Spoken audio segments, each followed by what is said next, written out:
9 News at 9 starts right now. Drivers across the state are frustrated after a fuel mix-up led to car problems for several different pumps. Thanks for joining us tonight. I'm Alexandra Lewis. And I'm Kyle Clark. So the state is investigating after at least 200 complaints were filed. So we can show you a map of those contaminated pumps. At this point, we know that the affected pumps are at King Soopers, Costco, and Murphy Express locations. But at this point, we've still not been told just how many stations are involved. Mix-up happened at the HF Sinclair terminal in Henderson. This is a spot where independent tankers get loaded to deliver gas to stations across the state. The diesel was mistakenly loaded into tankers that were supposed to be delivering unleaded. The deliveries happened between 2 p.m. Wednesday and 6 a.m. Thursday. The state is working to get all the pumps cleaned out by this weekend. We have heard that all of the contaminated pumps should be remediated within the next 24 to 36 hours. So if consumers are worried about the next 2-3 days worth of filling up, chances are all of those pumps will have been cleaned up by then. If you think that your vehicle might have gotten the bad stuff, you can file a complaint with the Division of Oil and Public Safety. We have a link on 9news.com. Tonight, we're hearing from drivers who got the bad gas and are now facing expensive car repairs, along with questions about whether or not car insurance is going to cover that. Well, 9 News reporter Jennifer Meckles spoke to an insurance expert about how to figure that out and the follow-up questions to ask if it's a very quick no. Yeah, guys, lots of questions about who exactly will be held accountable for this, but it's clear that the drivers certainly didn't know they were putting bad gas in their cars. I talked to an expert at MSU Denver about how you can push on your insurance company a bit to try to find out what happens now and who's going to pay for it.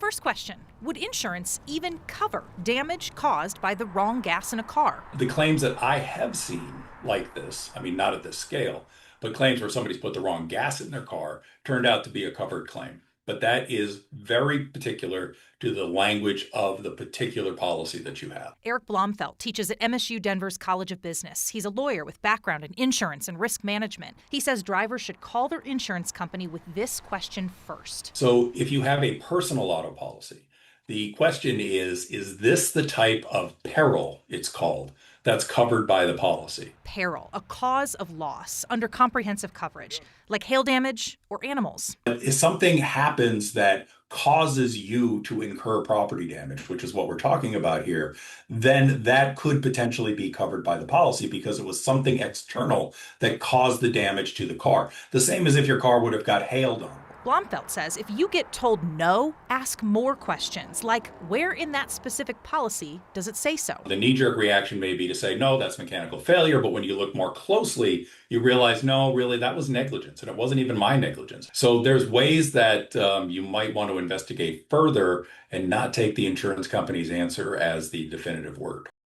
I talked to a longtime insurance adjuster tonight, too, who says she has seen these types of claims both approved and denied. She and Blomfeld both told me, even if insurance isn't going to help you, you should save the details, proof that you bought the gas, when you bought it, where you bought it. Go find your credit card receipt, as well as all the information you can gather about the damage. Have the guy at the body shop put in writing what they think went wrong with your car. That can maybe help an insurance case, and at the end of the day, it also might help if this turns into a lawsuit later.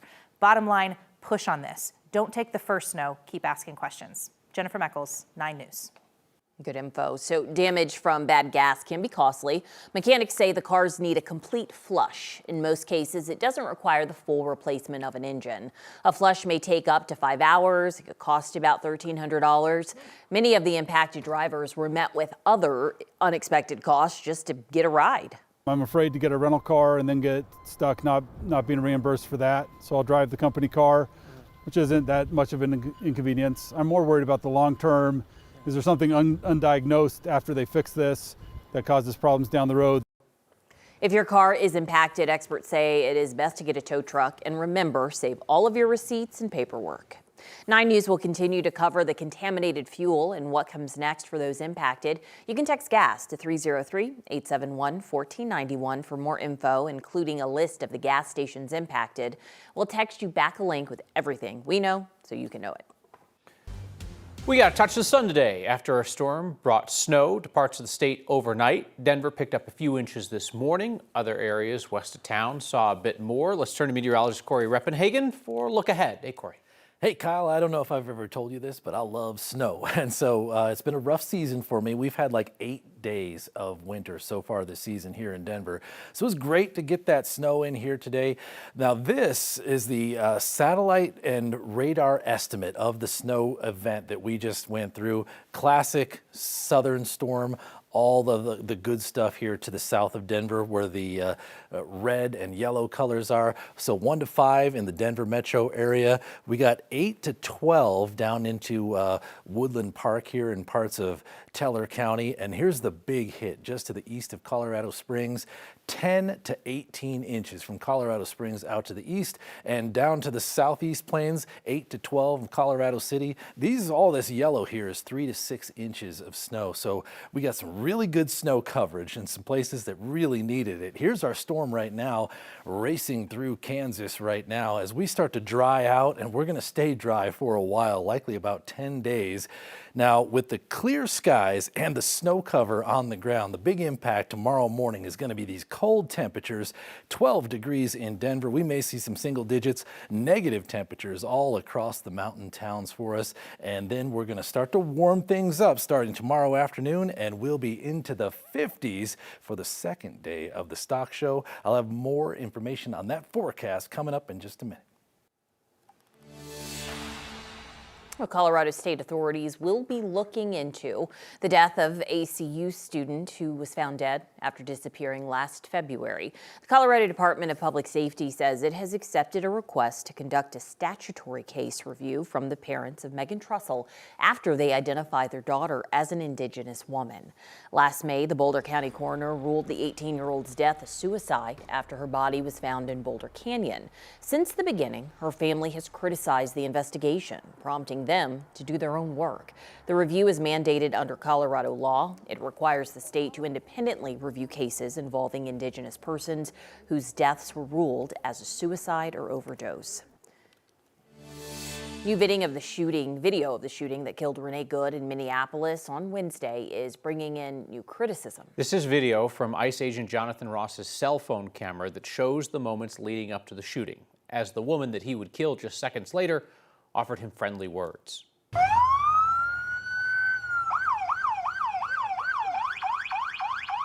fine, dude. I'm not mad at you. Show your face. I'm not mad at you. That's okay. We don't change our plates every morning, just so you know. It'll be the same plate when you come talk to us later. That's fine. U.S. citizen, former veteran, disabled veteran. You want to come at us? You want to come at us? I say go get yourself some lunch, big boy. Go ahead. Out of the car. Get out of the car. Get out of the car. We paused the video right before 3 gunshots ring out. The shooting itself is not depicted on the video, so you do not see on this video whether the SUV actually strikes the officer.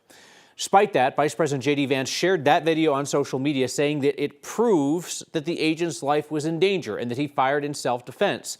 The Vice President has also said that this agent, Ross, had complete legal immunity. But that may not be the case. I can't speak to why the Trump administration is doing what it's doing or says what it says. I can say that the ICE officer does not have complete immunity here. That prosecutor on the ground in Minnesota is also calling on members of the public to send in any video or other evidence of that deadly shooting to local investigators. The killing of Renee Good has sparked protests and vigils across the country, along with growing tension over mass deportation raids. 9 News reporter Rhea Jaw joins us live from one of those protests at the Colorado Capitol. Rhea, the shooting of Minneapolis woman is hitting close to home here because Good grew up in the Colorado Springs area. Yeah, we definitely heard that sentiment from protesters tonight, and there are no protesters left here at the Capitol right now after they marched through downtown and ended up at Union Station. But earlier tonight, around 6 p.m., a big sizable crowd kind of filled up this area in front of the Capitol with signs and chants criticizing ICE and the government's handling of the Minneapolis shooting. On Friday night, people in Denver set aside their weekend plans because they felt like they had to. people in Minneapolis were out protesting in freezing rain. So the least we can do is to come out in a little bit of cold. Protesting in solidarity after the killing of Renee Nicole Good by an ICE agent in Minneapolis. So if we silently endorse this kind of behavior, I mean, who knows where it will stop? And that's why I felt like a responsibility that I had to be here. People showing up at the Capitol because of what they see as a growing threat from federal immigration enforcement. We're not trusting the process that the government has started to pursue with limiting the investigation to just the FBI and not using the local justice system in the state of Minnesota. After finding out Renee Good grew up in Colorado, it felt a little more personal for the people here. It definitely hit close to home because I am a Coloradan myself. Protests like this happening across the state this weekend and across the country. Earlier Friday afternoon, people in Arvada took their message to the streets. And I think it's inspired a lot of fury within our community and within us as organizers, and we want to do something about it. We can make a difference when we speak up. I really believe we can. So really it's about coming together as a state and showing, hey, Colorado as a whole is not okay with what ICE is doing. Upside down flag is a distress signal, or like save me, and our country's in distress right now. Just look at it. It's a message that's twofold. The message we're trying to send is to the people of Minneapolis that we're with you and we stand with you and you're doing the right things. And the message for ICE is stay the heck out of Denver because we don't want you here. A message worth their Friday nights. Organizers say this won't be the last time people show up like this. They said they do have demonstrations planned in Boulder tomorrow and another one in Centennial outside the ICE facility on Sunday. And then there's plenty more planned across the country this weekend. Reporting live at the Capitol, Ria Jha, 9 News. According to court documents, the same agent who opened fire in Minneapolis, identified as Jonathan Ross by a senior Homeland Security official, was hurt after he was dragged during a traffic stop last June. Records say that in that incident, Ross punched through a car window after the driver refused to lower the car window or open the door. Court documents show that Ross eventually broke free of the car, but only after being dragged approximately 100 yards. The affidavit said cut on his right arm required 20 stitches, cut on his left hand needed 13 stitches. This evening, a judge ruled President Trump's administration cannot block child care and other federal social service money from flowing to 5 states, including Colorado, at least for now. The order will remain in place while their legal challenge continues to play out. It comes after the administration said earlier this week it would not release money for 3 programs aimed at helping needy children and their families in the Democratic-led states of Colorado, California, Illinois, Minnesota, and New York. The U.S. Department of Health and Human Services says there was reason to believe there was fraud in those places, but it didn't cite any evidence. Douglas County's Republican leaders are postponing next week's vote on their proposal to crack down on shoplifting by punishing the victims of that crime, businesses. Their ordinance would require all businesses to track and report every incident of shoplifting or face fines. And now, District Attorney George Brockler, the most prominent Republican voice on criminal justice in Colorado, says he does not support that proposed ordinance. That's a photo of him at the press conference when they unveiled it.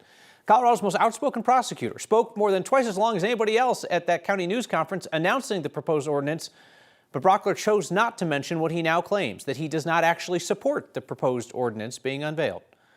According to a spokesperson, Brockler has no position on it.